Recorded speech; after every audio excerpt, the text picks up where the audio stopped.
Hi friend. இன்னைக்கு நம்ம ஒரு ப்ரௌனி கேக் தான் பார்க்க போறோம். சாரி.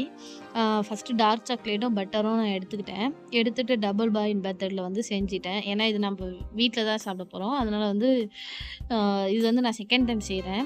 இது வந்து செஞ்சுட்டு அத வந்து ஆறட்டும்ன்னு எடுத்துட்டு 1/2 கப்பு வந்து சுகர் பவுடர் எடுத்து மிக்ஸ் பண்ணிக்கிட்டேன். மிக்ஸ் பண்ணிட்டீங்கன்னா, இந்த மாரி வரணும்.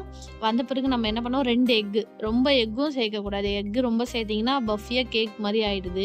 ஏன்னா, நேத்து நான் ஃபர்ஸ்ட் டைம் அப்படிதான் செஞ்சேன். கேக் மாரி ஆயிடுச்சு. ஆனா டேஸ்ட் நல்லா இருந்தது. அதனால வந்து நான் 2 எக்கு தான் சேர்த்தேன். 2 இது வந்து ஒரு 1/2 கேஜி அளவு தான். 2 எக்கு வந்து சேர்த்துட்டு, இது வந்து நல்லா பீட் பண்ண தேவையில்ல. கொஞ்சம் லைட்டா நம்ம பீட் பண்ணோம்னாவே போதும். கையிலேயே பண்ணலாம். இதுக்கு அந்த மிஷின்லாம் தேவையே இல்ல. நான் கையிலேயே தான் பண்ணேன்.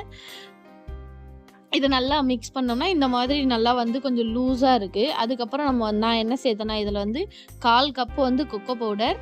1/4 கப்புனா 1 ஸ்பூன் 1 ஸ்பூன் வந்து கொக்கோ பவுடர்.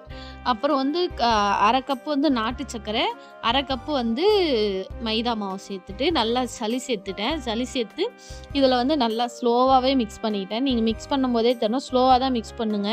ஏன்னா நான் மிக்ஸ் பண்ணும்போதே கொஞ்சம் வெளிய தெரிச்சிருச்சு. அப்புறம் வந்து கொஞ்சமா வெண்ணிலா எசன்ஸு, அதுக்கப்புறம் கொஞ்சோண்டு பேக்கிங் பவுடர் போட்டுட்டு அதையும் நல்லா மிக்ஸ் பண்ணிவிட்டு, என்கிட்ட வந்து பட்டர் ஷீட்லாம் இல்ல. அதனால வந்து நான் வந்து பட்டர் வாங்கின அந்த பேப்பர் இருக்குது பார்த்தீங்களா, அதையே நான் யூஸ் பண்ணிக்கிட்டேன். நான் 2, 3 வாட்டி யூஸ் பண்ணியிருக்கேன். பட் நல்லா தான் இருக்குது. ஒண்ணும் டேமேஜ்லாம் ஆகல. அது உருகலாம் இல்ல கேக்குல. ரொம்ப நல்லாவே இருக்கு. அதனால அதையே நான் யூஸ் பண்ணிக்கிட்டேன். குட்டி பாத்திரம் தானே, 1/2 கேஜி தானே அப்படின்றதுனால. இத நான் குக்கர்ல தான் வச்சு செஞ்சேன். இப்ப இந்த மாரி ஒரு ஸ்டாண்ட் வச்சுட்டு, அதுக்குள்ள வச்சுட்டு கரெக்ட்டா இந்த மாரி தட்டு போட்டு மூடி அதுக்கு மேல ஒரு வெயிட் வச்சுருங்க. வச்சுட்டு பார்த்தீங்கன்னா, கரெக்ட்டா ஒரு 40 நிமிஷம் தாங்க. 40 நிமிஷத்துலயே நல்லா வந்து அது வந்து கேக் வந்து ரெடி ஆயிடுது. உங்களுக்கு பார்க்கும்போதே தெரியும். கத்தியில ஃபுல்லாமே ஒட்டல. ஆனா வந்து பார்க்க உங்களுக்கு கேக் மாரி தான் தெரியும். ஆனா அது ப்ரௌனி மாரி தாங்க இருந்தது. டேஸ்ட் வந்து நான் உங்களுக்கு கட் பண்ணி காட்டுறேன் பாருங்க. ஏன்னா ரொம்ப பஃபியாலாம் ஆகல.